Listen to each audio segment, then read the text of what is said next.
This is Jonathan Agioff here for Pro Boxing Fans. We're here in London ahead of Daniel Dubois against Bogdan Dinu. I'm joined by trainer Shane McGuigan. Shane, how you feeling? Yeah, good mate. Yeah, it's fast approaching. It's a bit different. Normally we go into the bubble in the last couple of years. It's a bit of a different experience, but no, it's good. You know, Dan's in a good place. We haven't had long to work together. You're not going to see a completely sort of rejuvenated sort of Dan. I mean, you're going to see a kid that's super hungry and wants to sort of impress again. But from a technical standpoint, we haven't had much time. We've only had about 2.5 weeks of real training. So, but I got what I needed to get from his sparring. We've had a focus was all on sparring and all making sure that he's sharp enough to go in for the fight, and that's definitely something he is. I guess the first question is, how did it all sort of come about from your end? Well, I was actually doing some work with Caroline in January because she wanted to come and do some. She wanted to do some training up towards the Olympics, so we were doing sessions and continued those sessions. And Dan came down for a few sessions. We did a few sessions, but I think Dan doesn't drive. His dad's also got 7 kids, and he's driving everyone around. So me being based in Canterbury was sort of quite an inconvenience for them. So, but everything's happened, and he went with Mark and Jimmy. Even though Mark wasn't there, he was training along with Jimmy Tibbs, someone that's a hugely sort of recognised trainer over the years and got a wealth of knowledge. But I just don't think they came to an agreement, and I got a phone call. 3 weeks ago. About 3 weeks ago. So, he said, would you be interested in looking after Dan? Yeah, definitely. I said, look, come down, but I can't promise I'm going to commit to this fight because it was so close, But we got a few sessions in, and we both agreed, and we both wanted to move forward, and I think I think it's going to be a good partnership. I'm sure you get approaches like other trainers all the time for fighters to join you. So what is the specific requirements for someone to work with you, or is it just as they come? Yeah, I just think I just got to figure out if I can actually teach them and actually help them. Some people are too far gone in terms of in their careers. Sometimes they can't sort of change their biomechanics to the way I would want them to fight. So that's a big sort of stumbling block, and other people,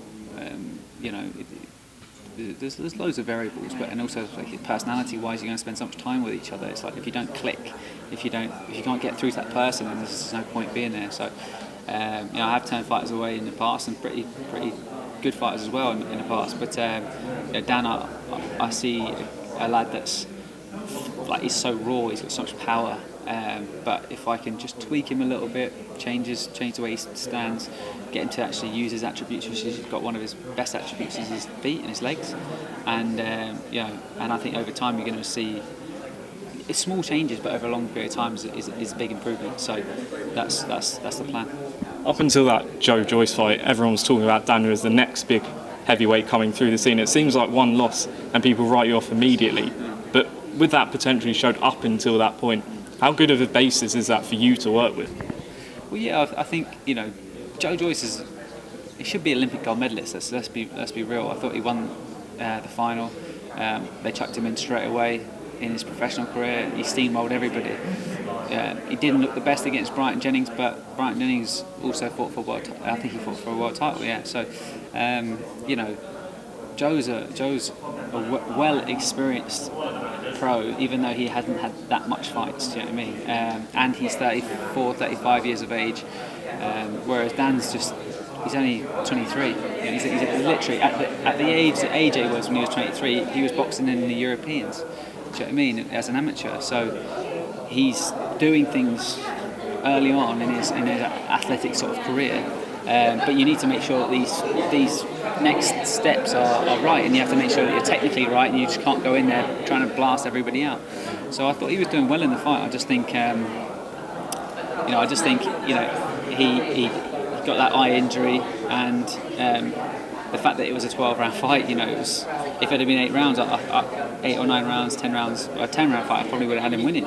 But the momentum was definitely swaying, and that just comes from experience and age. And so there's plenty to work with Dan. And it's not like he was in there with, everyone says, he's in there with robotic Joe Joyce, but he might be slightly robotic, but he's 18 and a half stone, he's 6'6", he can punch, and he's got a fantastic engine. So that was always going to be a hard fight for anybody as a heavyweight, and it came at such a young age with Dan.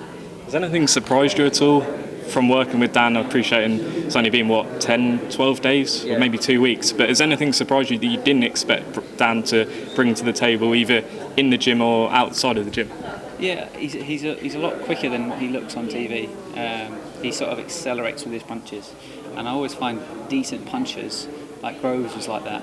Sometimes Groves will sort of start his shot and he accelerates through the target, and that's why it sort of gets people off guard. I think Fowler does the same thing.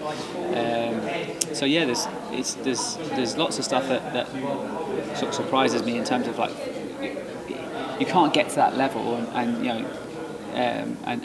not have a load of great attributes, basically. So there's plenty to work with. It's just I need to work on his legs a little bit, because the thing is he's a tough lad. He's just too happy to take, catch shots and take one to give one, and you don't need to do that, especially at heavyweight boxing. So in and out movements, and over time I think you'll see a big improvement. Comparing his power to any other heavyweight you've worked with, David Haye, even Lawrence Okolie, is going to hopefully be in that division at some point. How does Daniel's compare? David's was a solid thump. There was so much weight in the shots, but once again, I got David at the end of his career.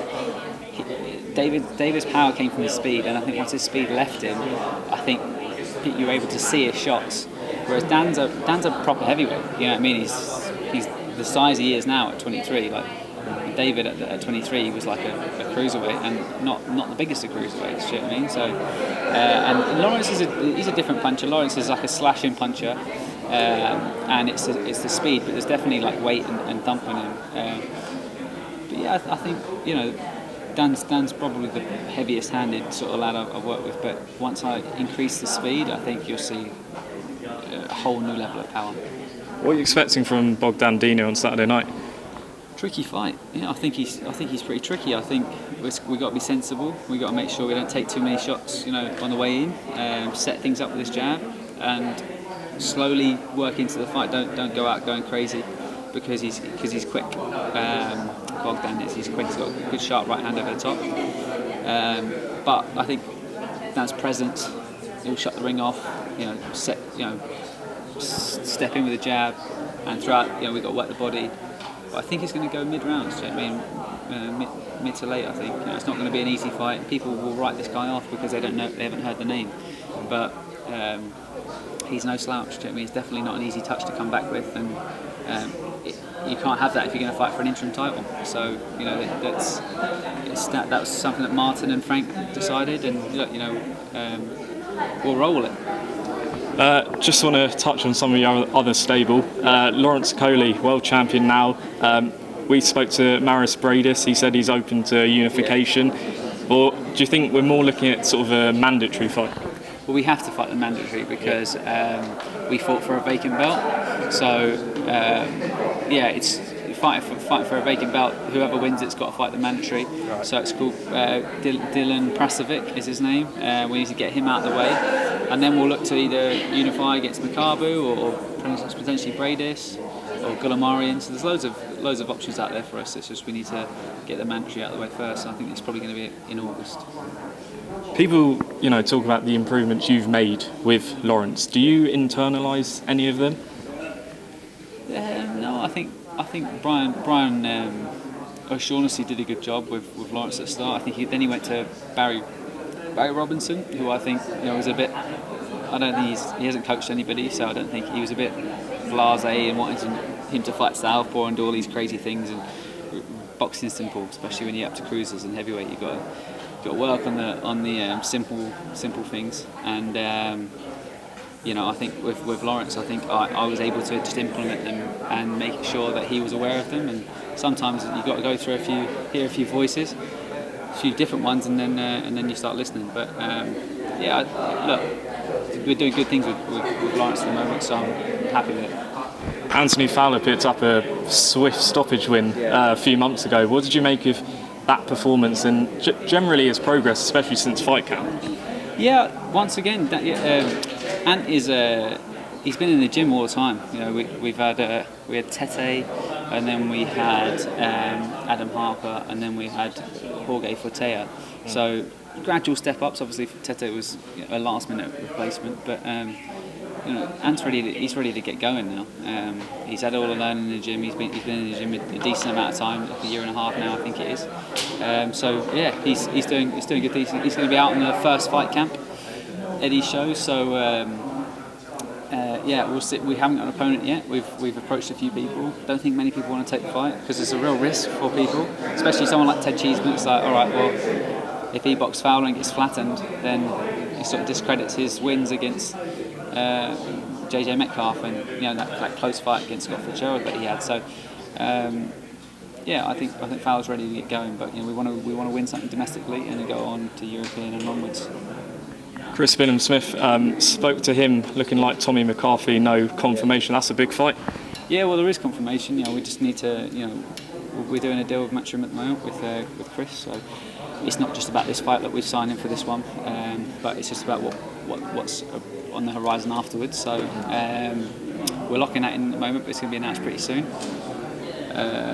But yeah, it's going to be for the British, for the European, and for Chris's Commonwealth. So yeah, it's going to be like the undisputed of the European belts. We're joking about that.